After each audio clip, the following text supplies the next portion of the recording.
Carnaval, het feest van de zotheid. Van hossen en zingen tot je schor wordt. Een volksfeest waar rangen en standen wegvallen en iedereen verbroedert. Deze winter is alles anders dan anders. Maar al zal het stiller zijn, het carnavalshart blijft kloppen.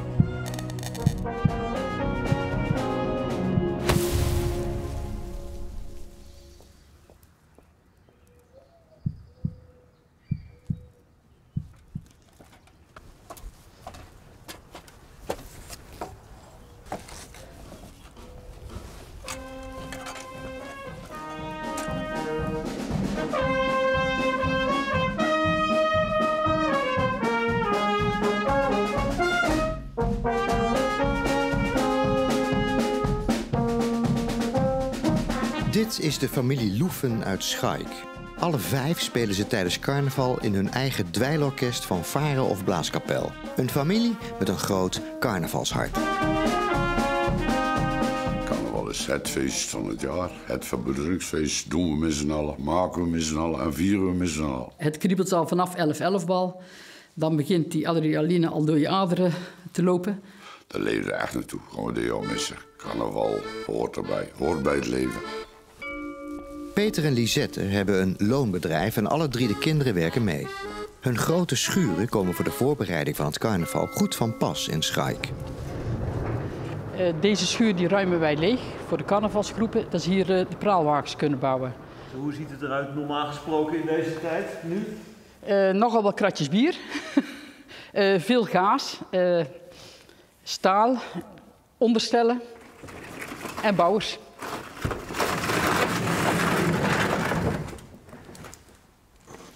Dit is de bouwschuur van de jeugdclubs hier in het Moesland.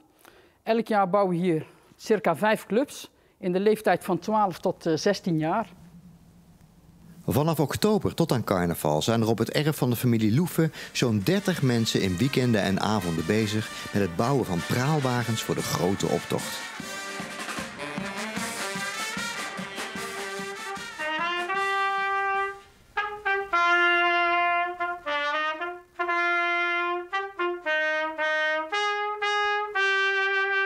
Carnaval dat begint al een paar maanden van tevoren in een koude bouwschuur met het bouwen van een wagen.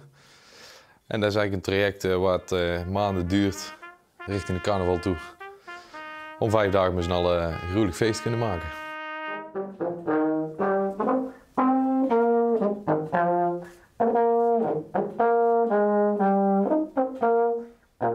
Ooit geboren tijdens de carnaval. Via de carnavalsbaby van het dorp, de moesbaby noemen wij die. Ja, vanaf jongs af aan meegelopen in de optocht. Eerst met de club van de ouders, daarna zelf gaan bouwen met de club. Later muziek erbij gaan doen. Dus ja, dat is met de paplepel ingegoten, dat kan ik wel zeggen. Nou, dit is een kleine verzameling van het eremetaal dat wij de laatste jaren hebben gescoord. In 2013 ben ik gekozen tot moeskoningin. Dat is best wel een bijzondere titel. Er wordt een stemming in het dorp losgelaten en iedereen kan erop stemmen wie jij acht dat moeskoningin mag worden. 2 jaar terug hebben we met de familie, alle 5 samen, het ambassadeurschap gekregen van het Moesland. Ja, dat was een heel mooi iets. Dat wil zeggen dat je jezelf heel erg inzet voor het carnaval. Om dat samen tot een mooi geheel te krijgen.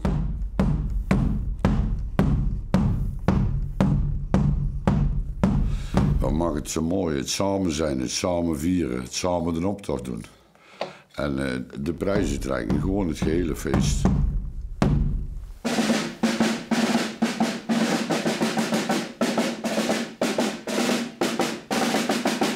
Ja, we zijn allemaal 5 dagen in het dorp, amper thuis. De washoop stapelt zich op en iedere dag een schoon pak gaan en gaan.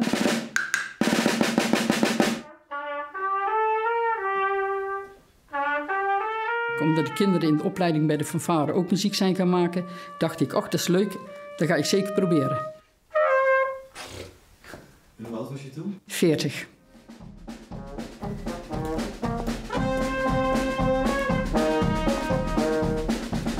Ja, hier staan normaal gesproken de praalwagens. En die mis je.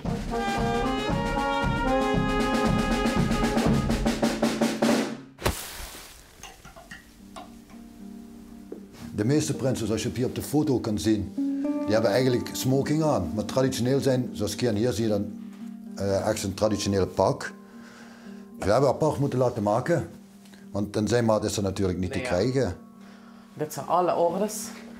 Die zijn van Bas en mij. En dit is alles van Kian. Hij heeft er echt mega veel. Veel meer dan ons ook.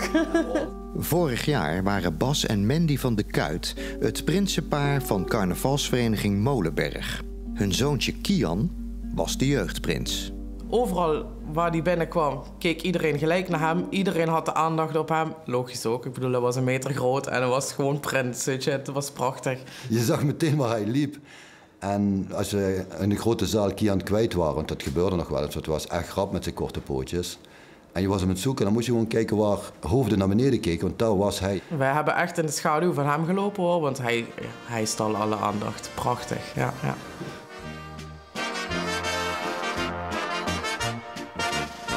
Het was een heel dapper mannetje, heel vrolijk mannetje, optimistisch.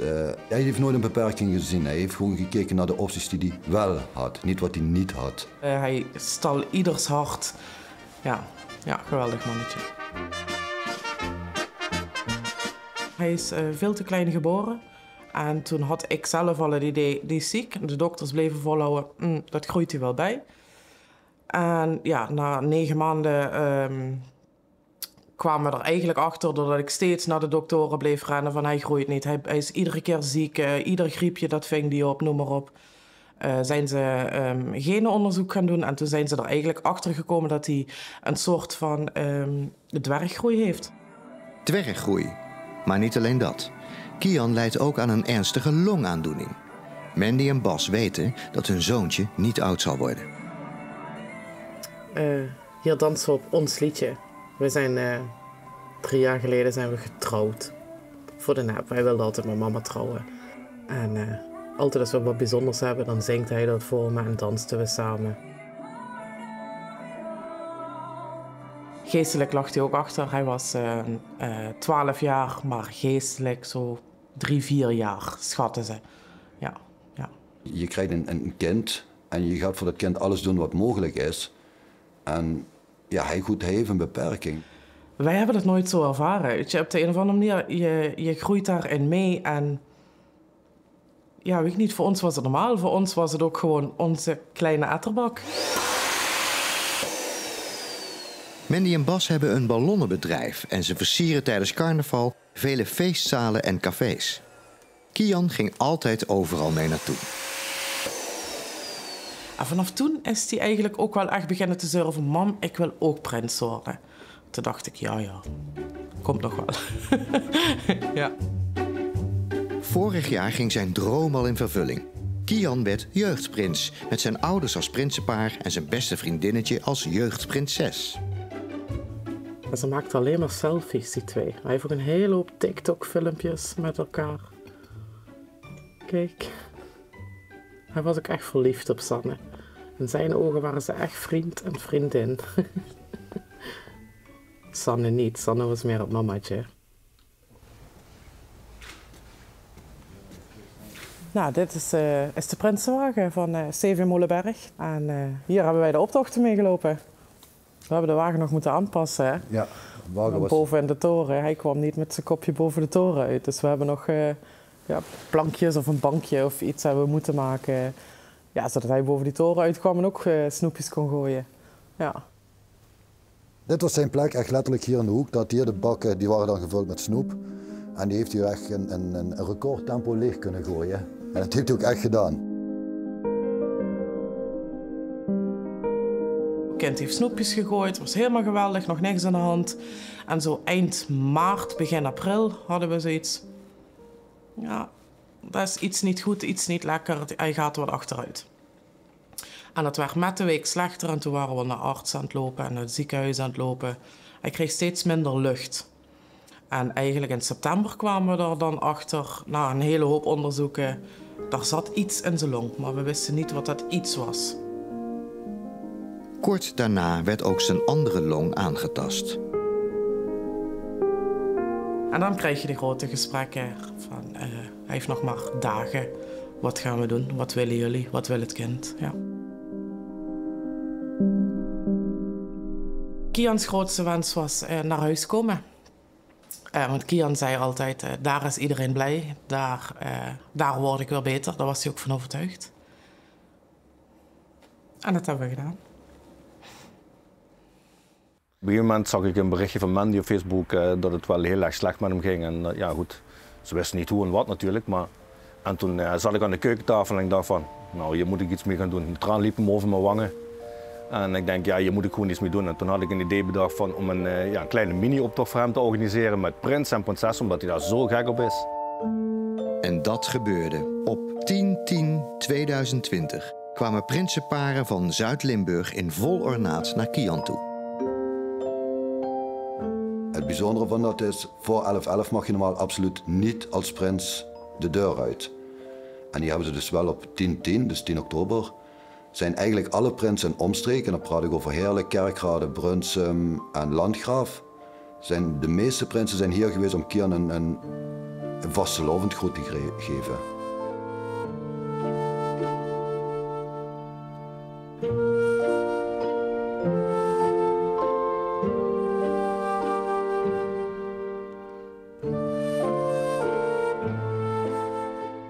Volgens mij heeft het kind bijna 2 uur op zijn stoeltje achter het raam gezeten. Zitten zwaaien naar prinsen die hem allemaal een groet, een cadeautje, een hart onder de riem kwamen brengen. Ja. Hoe was dat voor jullie? Ja, ik vond het heel erg emotioneel, want je zit natuurlijk op dat moment, weet je dat je kind gaat verliezen, dat het klaar is. En hij zit gewoon te genieten als de grote prins. Ik moet zeggen, als een koning gewoon op dat stoeltje naast zijn prinses. En hij zei alleen maar, leuk feestje mama, mooi feestje voor mij hè. Ja, heel dubbel, ja. Hij ervaart het zelf als een groot feest. En wij zien het eigenlijk van mensen die achter ons staan en ons steunen. En dat je bent niet alleen. En een echte verbroedering van de carnaval die, ja, samen.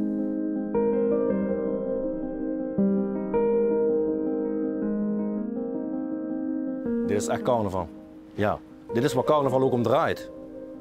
Mensen om je heen, liefde, mensen die elkaar mogen. Ja, gewoon, ja, in familie. Kian overleed 25 oktober vorig jaar, 15 dagen na het prinsen- en prinsessendefilé. Als je zoiets overkomt, denk je, ik ben klaar met alles. En het hoeft voor mij allemaal niet meer. En het blijft moeilijk natuurlijk, het is nog maar heel erg kort geleden. Maar ja, de meeste vrienden, bevriende carnavalsverenigingen en noem maar op, die zijn bij ons geweest en hebben gezegd, man, Bas, geef het niet op. Blijf carnaval vieren, dat zou Kian willen. En hoe moeilijk het ook is, ze hebben er gelijk in. En dat gaan we doen, met hulp van al onze carnavalsvrienden. Ja, we staan er niet alleen voor.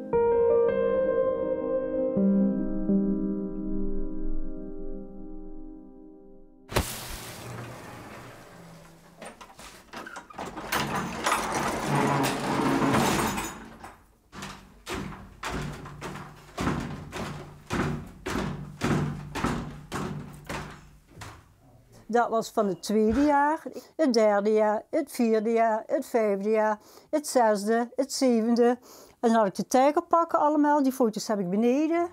En dan ook een paar beneden. Lilian en Matt Boelen introduceerden 30 jaar geleden in Maastricht carnavalsfeesten à la Rio de Janeiro. Ja, en ieder jaar moest je natuurlijk een ander kostuum. En dan waren we al van oktober begon dat al, tot februari waren we aan het naaien en aan toestanden doen. Zo kwamen we het feesten, ja. Ja, dat moest wel. Rio de Janeiro bal kan je niet met een lange broek komen, hè. Hier een leuke anekdote. Pa, zou het niet leuk zijn om de familie als hele groep te pakken? Ja, het kan wel. Dus ik maakte er eentje. En toen realiseerde ik me dat dat maal 10 was. En ik had nog maar 2 weken. Dat is het broekje. Hele kleine broekje. Ja, toen kon dat nog, dat gaat nou niet meer. Als het te koud was, hadden we ook nog een bedekking voor. Hup. Voor de kleinkinderen allemaal. Hoe oud bent u nu, mevrouw? Ik word 79. Dit is zo om de nek. Dat is ook... ik weet het niet.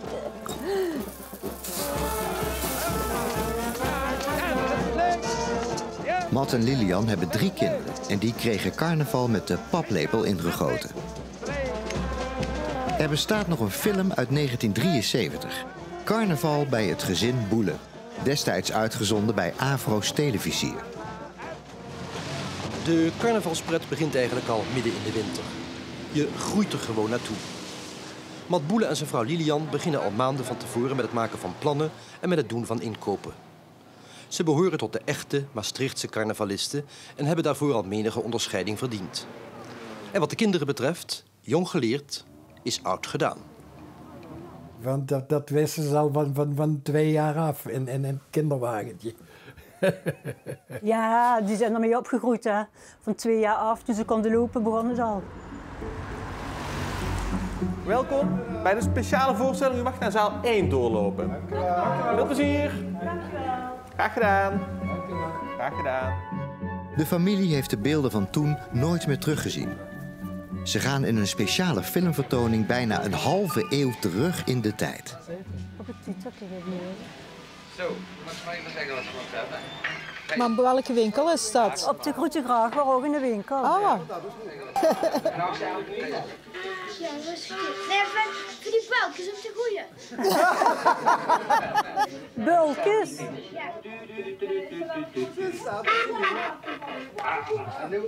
Hoe is het om dit terug te zien? Ja, enig. Ontzettend leuk. Ja. Ik kan alleen maar de verhalen van vroeger. Maar als ik dat nou zie, ja, dat is enig voor te zien, ja. 47 jaar geleden, niet te geloven. Patrick, verkleedt ze zich dan nog in een heks? Een aap. Zelfs in een aap ziet. Ja, maar de best wel een aap, ja. Hoe was jouw herinnering aan het carnaval vroeger voor jou? Ja, top. Alleen maar leuk. Lol, daar verheugde je je op. Dan was je aan het aftellen. Nog 10 keer slapen, 9 keer slapen. Ja, en dan begint het. Nou, beste helemaal. Kom maar eens gauw kijken allemaal.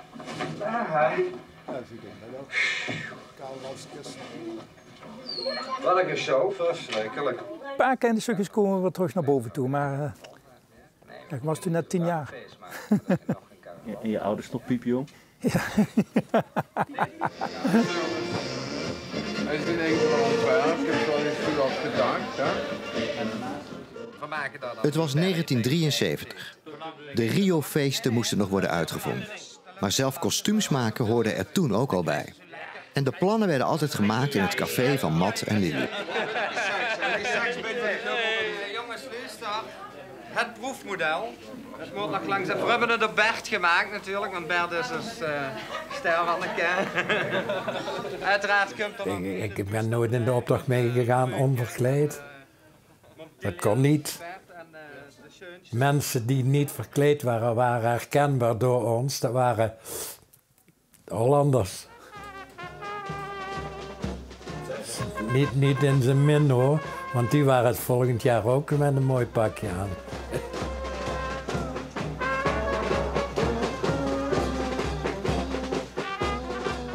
Wat is dat? Ja, leuk. Ja, chic. Ja, heel chic voor te zien. Ja. De carnavalsopvoeding is geslaagd. Bij de 2 broers en zus heeft het virus van carnaval zich definitief in het bloed genesteld.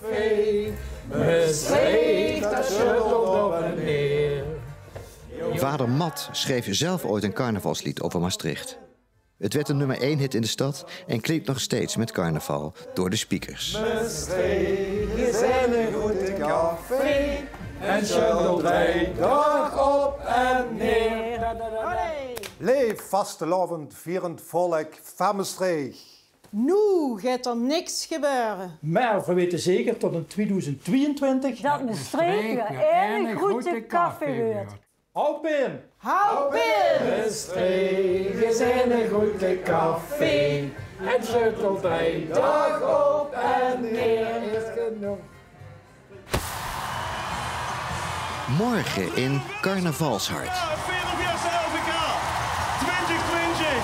Oh, wat is was het spannend geweest, man. Zeg nou wat op. Dit mogen metmaken, geweldig. Oh, ja, dat is een geweldige belevenis. En dat kun je ook niet meer voorstellen met daar in die tent 7000 man. Hutje, mutje, compleet vol. Hè? Hoe anders is dat nu? Hè?